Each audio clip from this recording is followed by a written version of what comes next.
16. I thought there was no way it could be sooner than 30 minutes, but it only took 15 before I heard the sounds of feet approaching through the grass.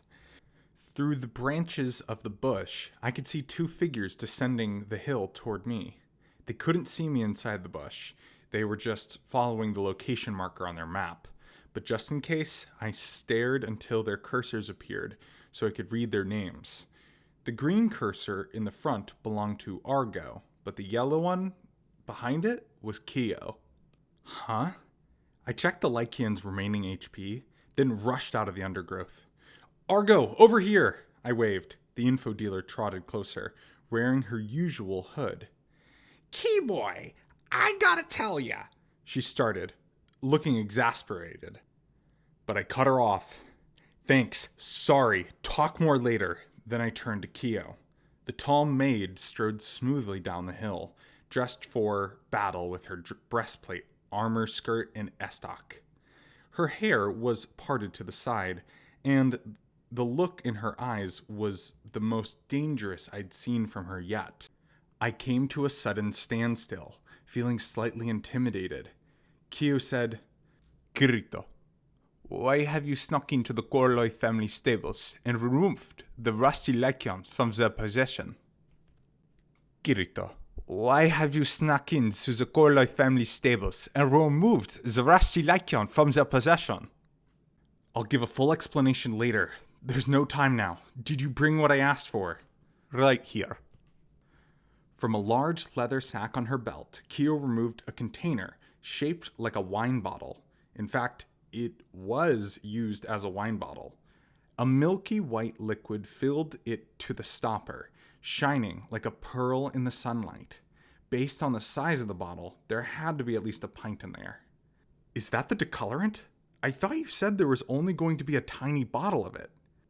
If it had set for 30 hours as blend, it would have condensed down to a third of this size. If we use all of this, the effect should still be the same. Keo explained. She looked from the bottle to me and asked the natural follow-up. I have brought the solution as Nadinir paid me, but why do you need it if you have already removed the Lycans from the stable? What would be the point of returning its fur to normal now? That's a good question, I admitted, pausing to consider how to answer her. I told the two, give me a moment. Then I glanced around, ensuring nobody else was nearby, and snuck back into the bush. The Lycan was still lying on its side under the branches. Its HP bar was down to 15%. It felt as though the rate of decrease was speeding up as it got closer to the end. I'm gonna save you now, I said, an encouragement I couldn't guarantee, and crawled over, sliding my hands under the Lycan so I could flip it onto its side with my elbows and knees. Then I crawled backward, holding the creature, and stood up. Nyah! Yelped Argo, leaped backwards. It seemed like an overreaction to a dying dog, but it was a proper monster. I suppose maybe her reaction was the correct one. Keo seemed unaffected by the sight, so I approached her and quickly explained, "It seems like the rubrarium dye they used to color its fur has toxic properties, and it got inside a wound. It's going to die soon. If we don't bleach out that dye right now..." Keo's brows knit, but it wasn't because she was especially concerned about the Lycan. Rubrarium. Yes, that flower is poisonous. I assume they could not find the better dye to match the purple color. It is a very dangerous substance, however. Right, so use that decolorant to... Why? Huh? I gaped. She snapped. Why would you try to save that Lycan?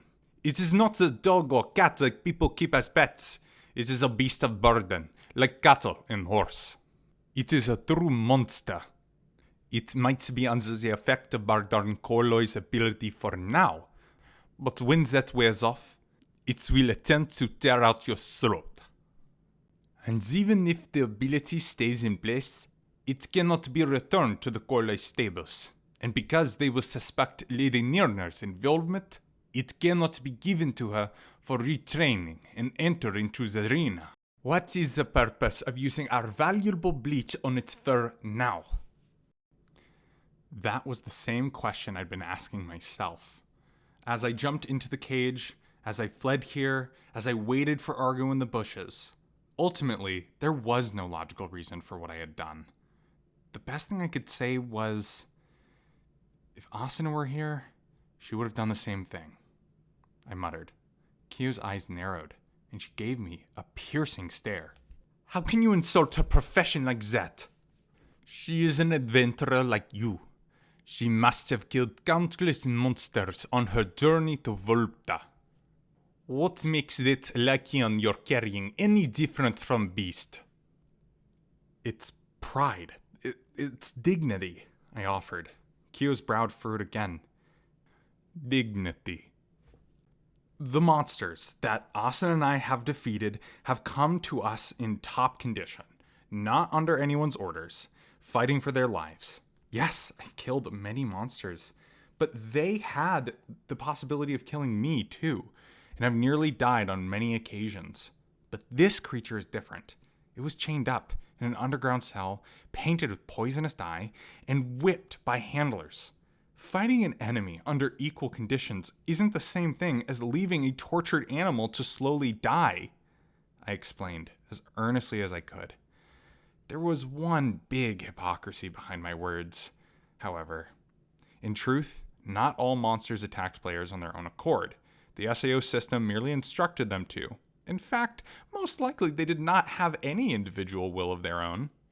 Unlike the independent AIs of Kyo, Nanir, Kismel, they were merely a part of a much larger system. And this Lycian was no exception.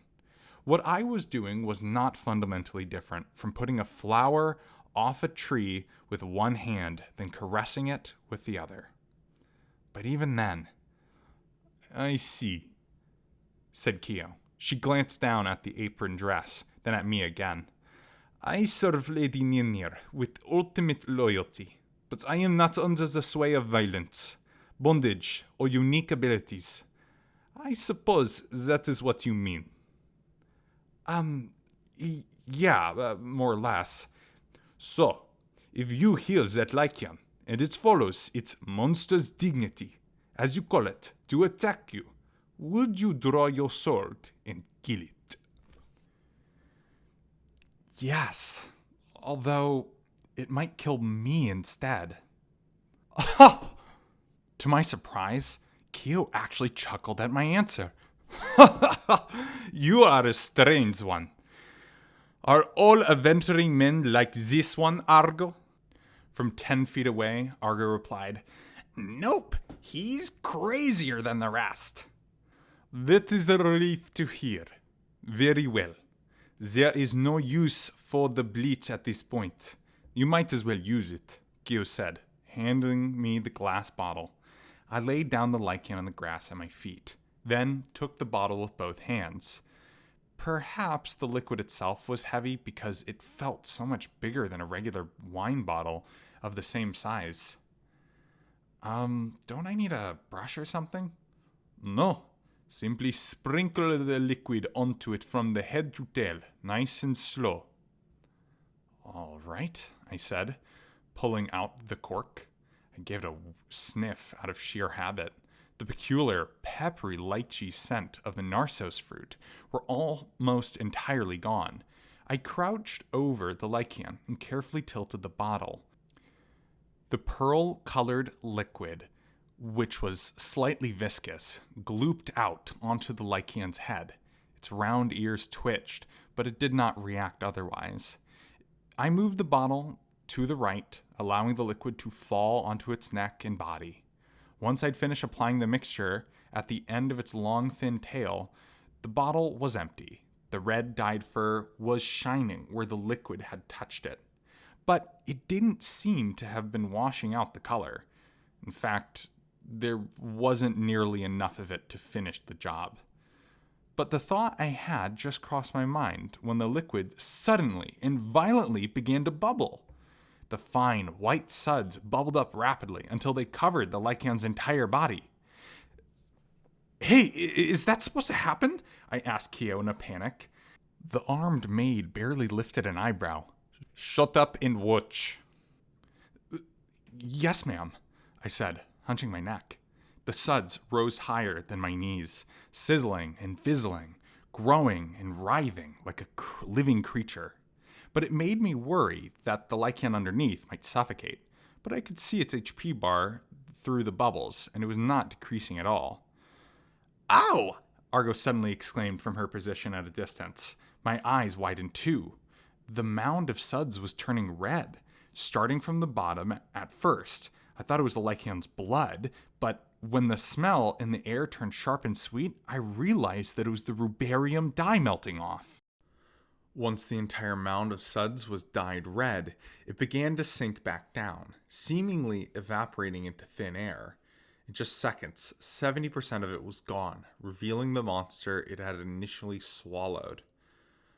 Oh, now it was my turn to exclaim in wonder. The signature mottled spots on the lichen's pelt were still the same, but the muddy red rusted color was gone. The metal collar was still circled its neck, but even the fur underneath had been leached of its dye. The creature's original color shone silver, a light gray in the sunlight. After all the dyed suds bubbled and popped away, the lichen remained prone in the grass, eyes closed. But its labored breathing had calmed. The steady decrease of its HP bar had stopped, too. I let out the breath I'd been holding, and the front part of the name, Rusty Lichen, melted away from the label under its HP, revealing a different descriptor, Storm Lichen. Fortunately, this word was within my middle school education English level. Storm Lichen. You know anything about these, Argo? I asked, glancing to my right. The informant shook her head. Nope, never seen one. Never heard of one. Neither have I. Are you familiar with this creature, Keo? I continued, turning to her next. The maid shot me a look. I am not. What? I thought the Notchoy family had a list that ranked all the monsters of the 7th floor. I did not say it was all the monsters. Keo corrected me, glaring. What is listed on the rank sheet are merely those monsters who have a proper size to fight in the arena cage, and that have no special attack methods that might pose a danger to the audience or building.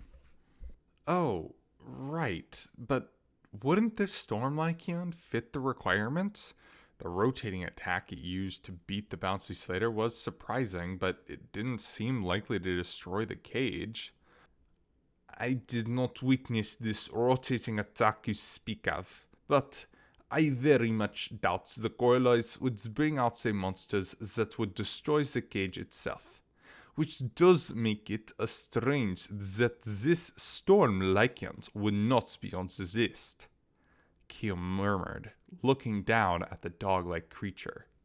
The HP bar had stopped decreasing, but its health was not recovering from its low position. The lichen's eyes remained closed, and it lay still on the ground. Normally, after a monster took damage from a player in battle, and either side ran away to put an end to the fight, those HP would recover rapidly. Perhaps that would happen with the Storm Lycan if we left, but the situation was too irregular for me to be certain of that. If it stayed in this condition, a player busy leveling around Volupta would eventually find it and kill it, even if its cursor was only yellow. Perhaps the only option would be to take it farther away from town, somewhere no player was likely to come anytime soon, I thought, when Keo pulled another bottle out of her pouch. This one was much smaller than the wine bottle in my hand, and had multifaceted cuts on its surface, like gemstone faces. It contained a pink liquid with an orange tint. Use this, she said, holding it out. It is a healing draught for monsters. I stared at the bottle. Why do you have this? I thought you were against saving the Lycian. I am, but Lady Nenir instructed me to take it. If you won't use it, I'll take it back with me. No, I will. Thank you, I said earnestly, bowing my head. I took the bottle and handed back the empty one. Then I leaned over the Lycan and asked, will this have an effect if I give it? I was trying to suss out if I needed some kind of monster healing skill to make it work without actually saying so, but Kyo looked as though I was being ridiculous. Why would the person holding the bottle make its contents change? Although, from what I hear, it does take some skill to give medicine to a monster, so weakened that it cannot move. Earlier, I tried to give the Lycan a potion, but the creature just let the drops trickle off its tongue. If the same thing happened here, I'd feel bad for Nenir, who gave me not just the bleach, but also this curative potion, whatever her reason. By the way, Kyo, do you have that particular skill? I asked politely. The maid promptly snapped. Of course I do not. Do I look like a stable worker or beast handler to you? No, you don't, I said meekly, just in case. I glanced at Argo, but she only shook her head sadly. This one was going to be up to me. I knelt by the head of the prone Lycan. Its eyes opened just barely, and it made a brief quiet growl, but nothing more after that. I suspected that if I tried to drip the liquid into the corner of its mouth, the result would be the same as before. There had to be a way to get it to properly swallow. What if there was something like an eyedropper to stick it in its mouth? It would probably just crush it with its powerful jaws. After some rapid thought, I knew what I would have to do. I popped the cork off with my thumb, then cupped my left hand and poured a bit into my palm. The sunset-colored liquid was chilly and nearly odorless. Careful not to let it spill, I lifted it towards the Lycan's snout, but it did not react at all. Perhaps I would need a special skill to do this after all, I thought. Just then, the Lycan's muzzle, which was slightly shorter than a wolf, rose just a little. A black nose stretched for my hand and sniffed a few times. I almost spoke to it, but I held my tongue just in time. Eventually, the Lycan lifted its head just an inch or two, then extended its tongue towards the liquid in my palm. It lapped at it just to check if it wasn't bad, then tried again a few seconds later, then again. Ow! It's HP! Argo exclaimed. I glanced at its cursor and saw that the HP bar was slowly increasing from 10%. Meanwhile, the liquid cupped in my palm was empty, so I quickly added more from the bottle. The Lycan unsteadily lifted itself, spreading its front paws out. Its nose stuck into my palm from above and noisily lapped at the liquid. It was gone in moments, so I added more. After 3 sets of this, the bottle was empty. I stood up and checked the Lycan's HP bar. It was all the way full again. I felt relief, but this didn't mean the problem was entirely solved. Deep in my mind, I heard Kyo's words repeat themselves.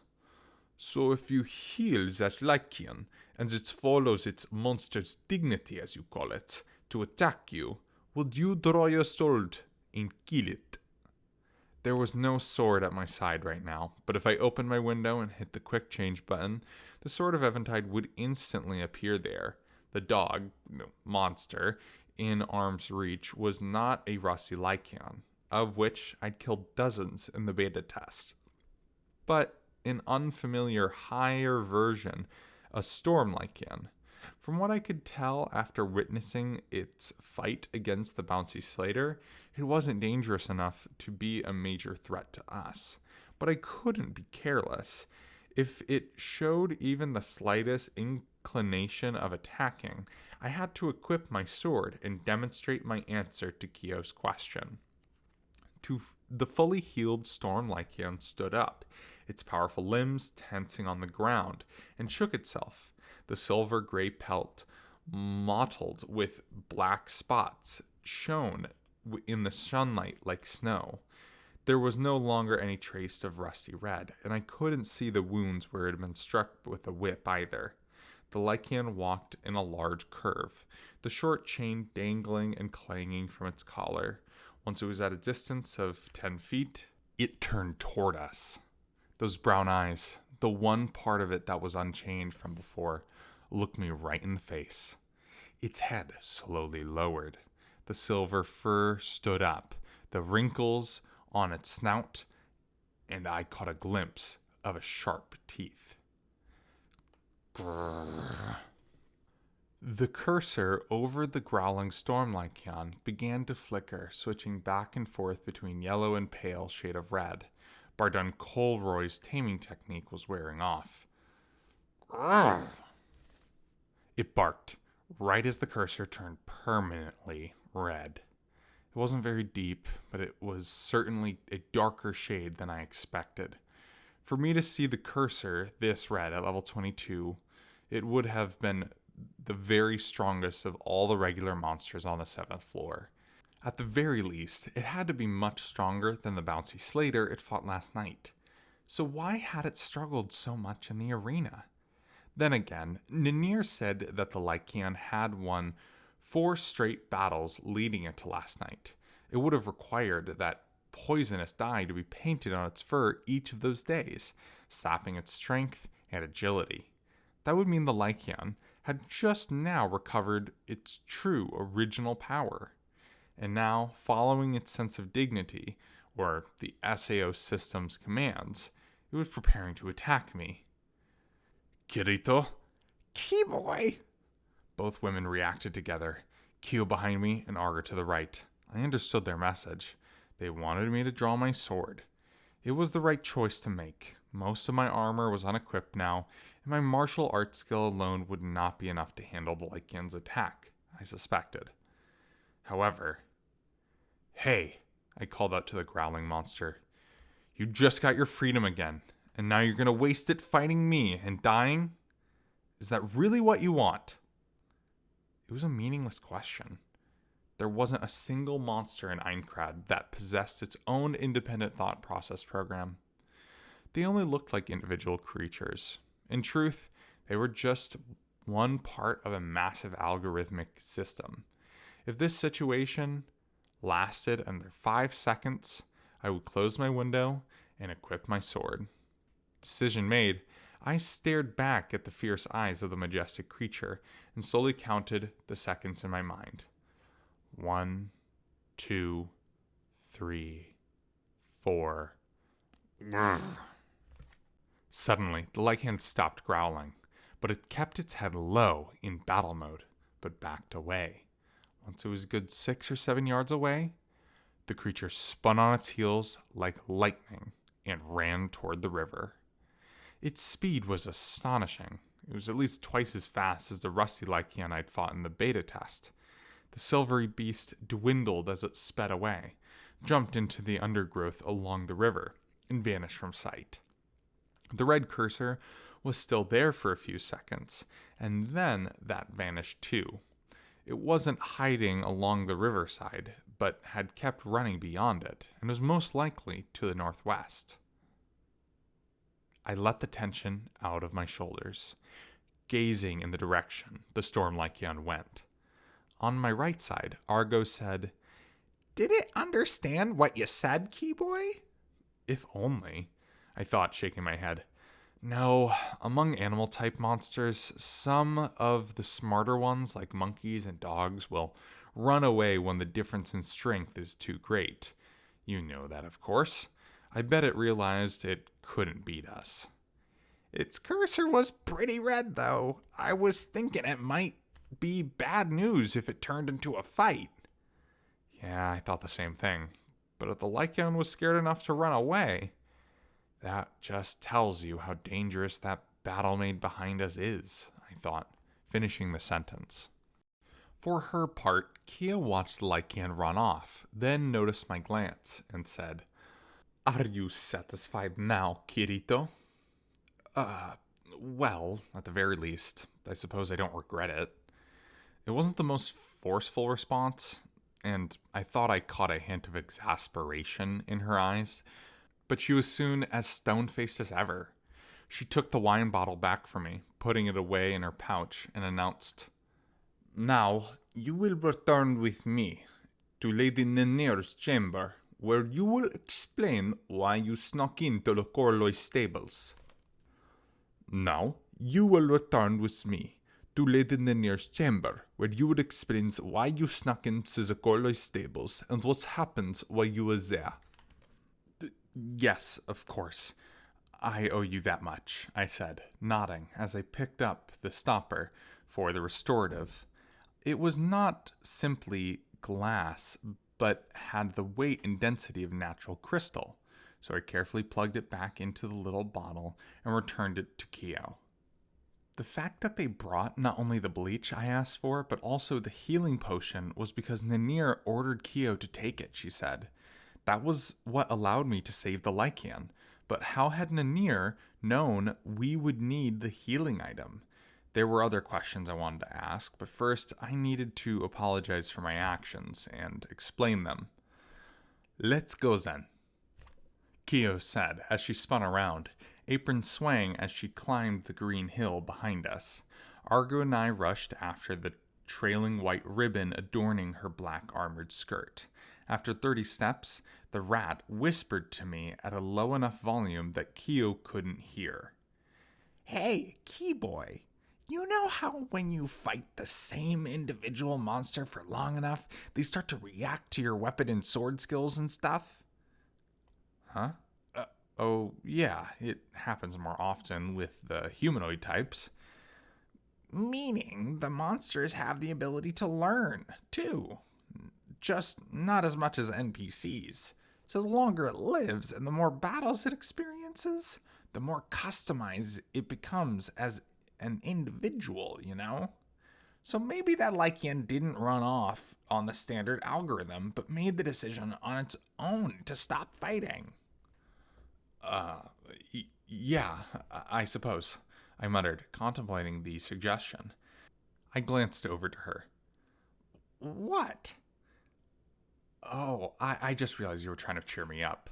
Argo made a strange face, lifting her eyebrows and puckering her mouth. The whiskered face paint made it look like she was imitating an actual rat face, and made me burst out laughing. "What? Am I not allowed to cheer you up?" She pouted. "So sorry. It's fine, thanks. I'll go with the Argo theory then." Shoulda just done that." Up ahead, Q turned around and arched a questioning eyebrow.